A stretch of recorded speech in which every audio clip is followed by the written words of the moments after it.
পার্শ্ববর্তী দেশ ভারত থেকে আসা এবং এটা লালচে কালারের 888 অনেকটা 888-এর মতো দুইটা করে সাইন দেয়া। এই ইয়াবা গোপন সংবাদদাতার তথ্য মতে এটি পার্শ্ববর্তী দেশ ভারত থেকে এসেছে,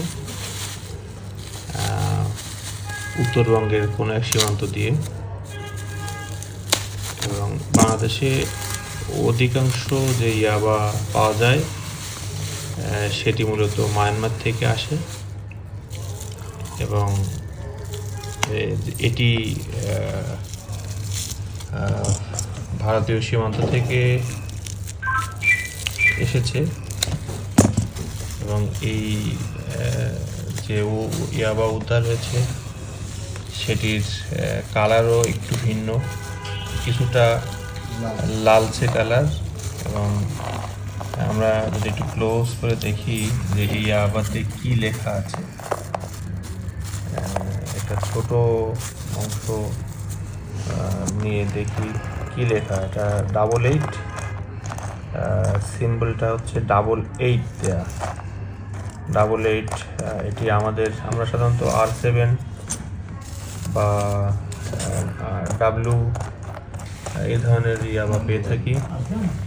আমরা এই যে ইয়াবার প্যাকেটটি খোলা হচ্ছে সেটি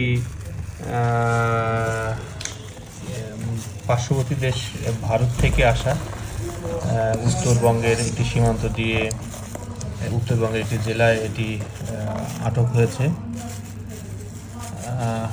আমরা খুব ক্লোজলি দেখছি যে এটির সাথে মায়ানমার থেকে যে উদ্ধার হয় ইয়াবা সেটির বেশ পার্থক্য পরিলক্ষিত হয়।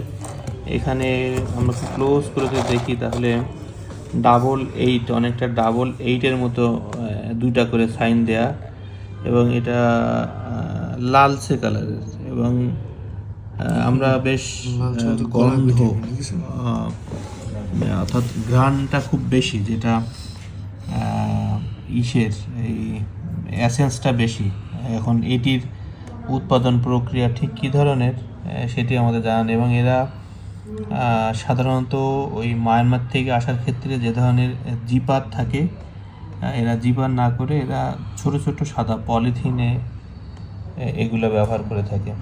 এবং এখানে ইন্টারেস্টিং বিষয় হচ্ছে যে এটি নেই, এখানে কোনো কন্ট্রোলার নেই এবং এটার অংশটাও বেশ হার্ড, ইয়াবাটা সফট না, বেশ হার্ড একটা। এবং একটা পাশে 88 সাইন এবং আরেকটা পাশে একটা সাইন দেয়া আছে। আমরা সাইনটা দেখার চেষ্টা করি, সম্ভবত 1 বা একটা টাওয়ার কোনো কিছু, সম্ভবত 1 দেয়া। এটা হ্যাঁ, আমরা তো ভালোভাবে দেখি এটা 1, অর্থাৎ এক পাশে 88 এবং অন্য পাশে 1 দেয়া। এটিকে আমরা সোর্সের তথ্য অনুযায়ী ভারতীয় অংশ থেকে বাংলাদেশে প্রবেশ করা ইয়াবা মর্মেই জানছি এবং এ বিষয়ে পরবর্তীতে আরও তথ্যপত্র পাওয়ার সুযোগ হবে।